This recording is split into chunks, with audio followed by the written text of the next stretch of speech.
Birleşken Devletler Teşkilatı milyonlagan Uyg'urlarning tutilganlik xabarini anglab nayt hayron qolganligini bildirdi ve atalmış tarbiyalash markazlarida terrorchilarni tozalash nomi bilan tutilgan Uyg'urlarning darhol qo'yib berilishini talab qildi.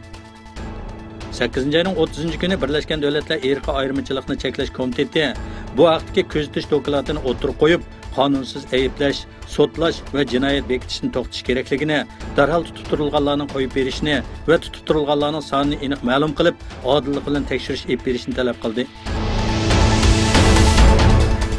Dünya Uyghur Qurultayı muavin raisi Ömer Qanat Teksasning Oston markazida Rohingya musulmonlari bilan ko'rishdi.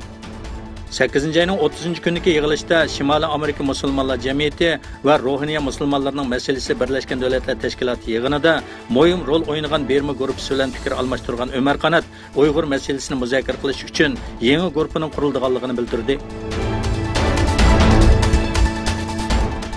Amerika Tashqi ishlar ministrligi bayonotchisi Eyter Navat Birleşken Devletler Yaqin Sharqdagi Falastin panolanuvchilarga yordam qilish markaziga bo'lgan moliya yordamini tamoman to'xtatganlik qarorini jakoladi.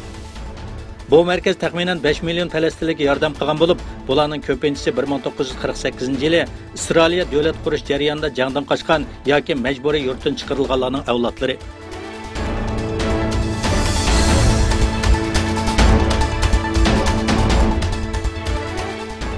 O'zbekiston va Qirg'iziston orasidagi chegara masalasi o'tgan yil oxirlashgandan beri 2018-yil oldingi yarim yilda O'zbekistonga sayohatga borgan qirg'izlarning soni 500 mingga yetdi. Qirg'iziston bosh konsuli Kamil Rashidov bu haqda ikki davlat orasidagi 60 kunlik viza talab qilmaslik siyosati bu davlatdagi sayohatchilarning ko'payishida muhim rol o'ynagan dedi.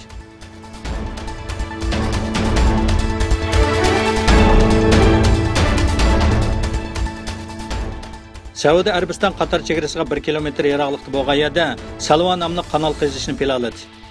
Bu kanal Qatarning quruqlikdagi birdan-bir chegarasini ayirib, Qatarni orol davlatiga aylantirib qo'ydi. Xabarlarga qaraganda Saudiya Arabiston va Arab Birlashma Xalifaligi birlashib, bu loyihaga 280 million real mablag' solgan. Salva kanalining uzunligi 60 kilometr, kengligi 200 metr, cho'nqurligi 20 metrgacha bo'lib, 295 metr uzunlikda, 33 metr kenglikda bo'lgan paraxotlarni sig'dira oladi. Bu loyihada ishlatiladigan dunyoning eng chong qazish mashinasi Suez kanalidan o'tdi.